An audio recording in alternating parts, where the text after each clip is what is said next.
किराएदार बेटा। उठ जा नालायक, सुबह के 8 बजने को है। तुझे एग्जाम नहीं देना क्या? थोड़ी देर और सोने दीजिए ना पापा। तू उठता या फिर मैं तेरे ऊपर पानी फेंकूं? रोज गधों की तरह सोता रहता है, पेपर की कोई टेंशन ही नहीं है। और एक हमारा समय था जब हम पेपर में फेल होने के डर से रात भर पढ़ा करते थे, सो ही नहीं पाते थे। तो क्या अब आप उसका बदला मुझसे लेंगे? मैं 15 मिनट बाद उठ जाऊंगा, आप प्लीज जाइए, मुझे डिस्टर्ब मत कीजिए। इतना कहकर रौनक रजाई ढककर फिर से सो जाता है। तू ऐसा नहीं मानेगा, रुक मैं अभी पानी लेकर आता हूं। बस फिर क्या था, इतना कहकर वो भागते हुए बाथरूम में जाते हैं और पानी की एक बड़ी सी बाल्टी लाकर रौनक के ऊपर फेंक देते हैं। पानी पड़ते ही रौनक झट से उठ जाता है। ये आपने क्या किया पापा? अब तो उठेगा नहीं तो यही करना पड़ेगा ना। वैसे थैंक्स डैड, आपके कारण ना अब मुझे नहाने की भी जरूरत नहीं पड़ेगी। चलिए अब आप माँ से बोलकर मेरे कपड़े निकलवा दीजिए, तब तक मैं ब्रश कर लेता हूँ। वैसे कल ना आप एक काम और करना, नहलाने के साथ साथ मुझे ब्रश भी करवा देना। ये ब्रश करने में ना मुझे बहुत आलस आता है। रौनक की बातों से अरविंद का मुंह खुला का खुला रह जाता है। वो अपनी पत्नी कमला के पास जाता है और रौनक की हरकतों के बारे में बताता है, जिसे सुन उसकी पत्नी हंसने लगती है। तुम अपने बेटे को समझाने के बजाय हंस रही हो। रौनक बच्चा है, धीरे धीरे सुधर जाएगा, आप क्यों उसके पीछे पड़े रहते हो? अभी नहीं सुधरेगा तो कब सुधरेगा? 10वीं क्लास में है रौनक, वो अब कोई बच्चा नहीं रहा। अरविंद की इतना बोलते ही वहां रौनक भी आ जाता है। क्या डैड, मैंने आपको एक काम दिया था, वो भी नहीं हुआ आपसे। अरे क्या हुआ बेटा? माँ, मैंने डैड से बोला था कि वो आपको बोलकर मेरे स्कूल की यूनिफॉर्म निकाल दे, लेकिन मेरे पीछे पड़ने के अलावा इनसे एक काम ढंग से नहीं होता। देख रही हो कमला, देख रही हो अपने लाडले को? अरे आप चुप रहिए जी। चलो बेटा, मैं तुम्हें कपड़े निकाल कर दे देती हूँ। बस ऐसे ही साल पर साल बीतते जाते हैं, लेकिन रौनक के रवैये में कोई बदलाव नहीं आता। वो पहले से भी ज्यादा आलसी और पूरी तरह अपने माता पिता पर निर्भर हो जाता है। 2 साल बाद पता नहीं कहाँ गायब रहता है पूरे दिन, अब तक तो आ जाना चाहिए था। अरे आप इतनी फिक्र क्यों कर रहे हैं उसकी? दोस्तों के साथ खेल रहा होगा, आ जाएगा अभी। ये कोई टाइम है खेलने का? 10 बजने वाले हैं, इतनी रात में कौन खेलता है? कमला कुछ कहती उससे पहले ही रौनक वहां आ जाता है। मम्मी जल्दी से खाना लगा दो, बहुत भूख लग रही है। तुम्हें तब तक खाना नहीं मिलेगा जब तक तुम बता नहीं देते कि इतनी रात गए कहां से आ रहे हो। ओ प्लीज डैड, अब आप एसी पे प्रद्युमन बनकर मेरे सर पर बंदूक लेकर मत बैठ जाना। अपनी फालतू की बकवास बंद कर और बता कहां से आ रहा है। माँ अब समझाइए ना डैड को। बता देना बेटा, इनको भी तसल्ली हो जाएगी। आप बोल रही हैं तो बता देता हूँ, मैं दोस्तों के साथ मूवी देखने गया था, इसलिए देर हो गई। तो इन सब चीजों में मेरे पैसे उड़ाता है। कभी 1 रुपया कमाने के बारे में सोचा है तूने? जब देखो हवा की तरह पैसे उड़ाता रहता है। माँ अब आप इन्हें चुप करा दीजिए, वरना ना मुझे गुस्सा आ जाएगा। अच्छा क्या कर लेगा? बता ना क्या कर लेगा तू? वैसे बात तो ठीक ही है, मैं कर ही क्या सकता हूँ, पैसे तो फिर भी मैं आपसे ही मांगूंगा ना। चलिए अब ये सब बात छोड़िए और मम्मी मेरे लिए खाना लगा दीजिए। अभी लगा देती हूँ बेटा। मैं बता रहा हूँ कमला, एक दिन ये ऐसे ही बिगड़ जाएगा। ओफो, आप क्यों इतना पीछे पड़े रहते हो मेरे बच्चे के? बात की बाद में देखेंगे, अभी आप शांति से उसे खाना खाने देंगे। अगले दिन डैडी मुझे 10,000 रुपए चाहिए। हाँ? अब इतने पैसे क्यों चाहिए तुझे? डैड आप बिना सवाल किए कभी पैसे नहीं दे सकते क्या? जब तक तू बताएगा नहीं तुझे पैसे भी नहीं मिलेंगे। अरे अब आप अपने बेटे को पैसे भी नहीं दे सकते? नालायक, तेरी उम्र के लोग नौकरी करते हैं और एक तू है जो नौकरी करने का नाम ही नहीं लेता कभी।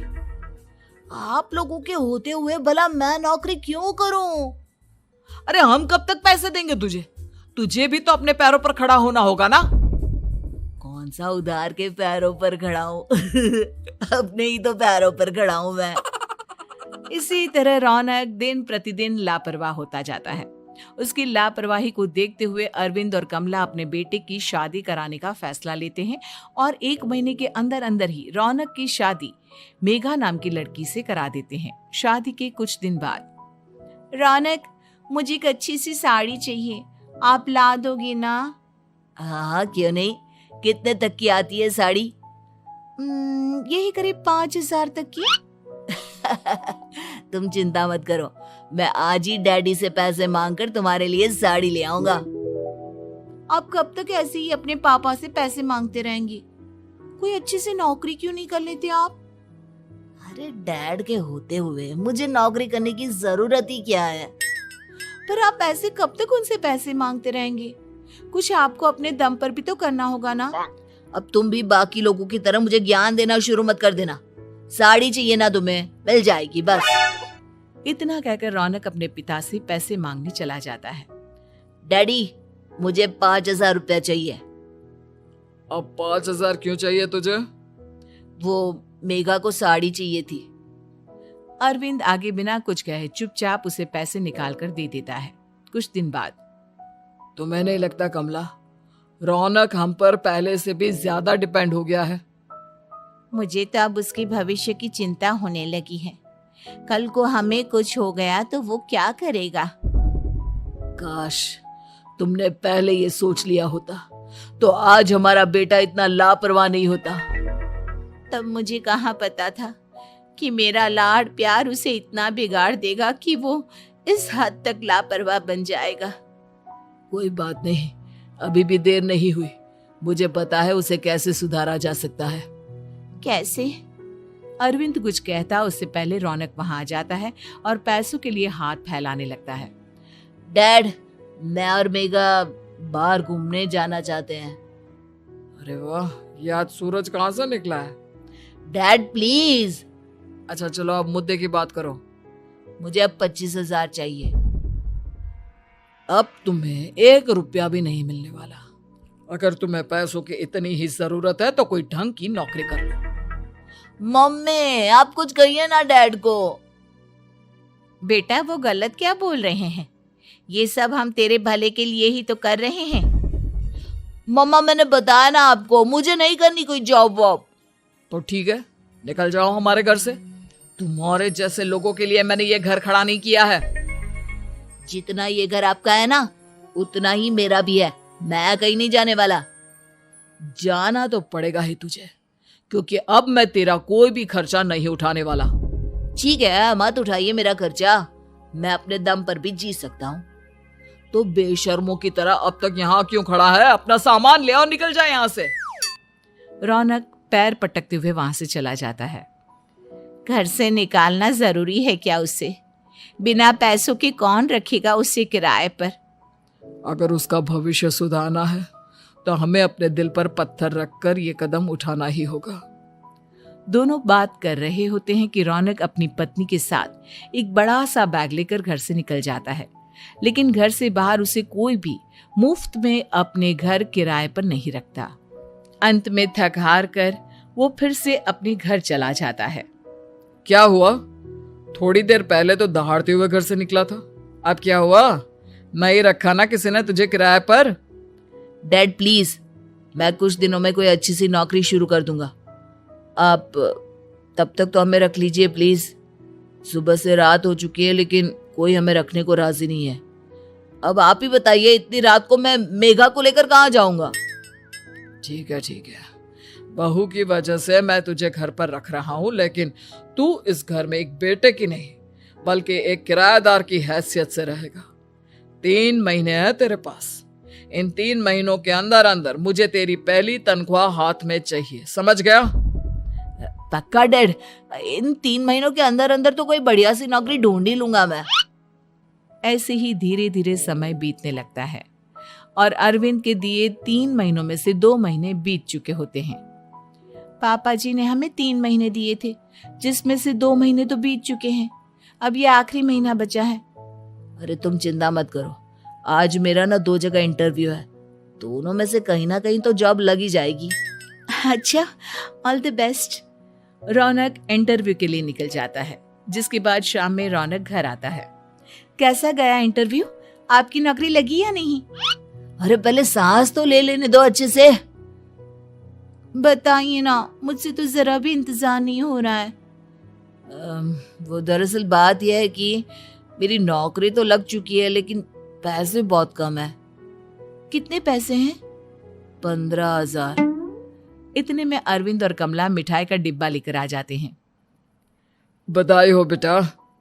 हम जानते थे तेरी जॉब जरूर लगेगी। लेकिन मेरी सैलरी बहुत कम है मम्मा। कम है तो क्या हुआ, धीरे धीरे बढ़ जाएगी। हाँ बेटा, हम तो बस चाहते थे कि तू अपने पैरों पर खड़ा हो जाए।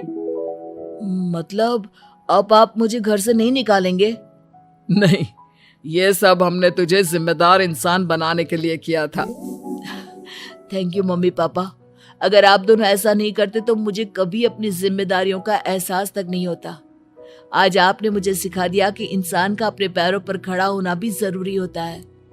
इतना कहकर रौनक झट से अपने माता पिता के गले लग जाता है और अपनी कमाई की पहली तनख्वाह वो अपने माता पिता के हाथ में सौंपता है। इस तरह रौनक एक गैर जिम्मेदार व्यक्ति से एक जिम्मेदार व्यक्ति बन जाता है।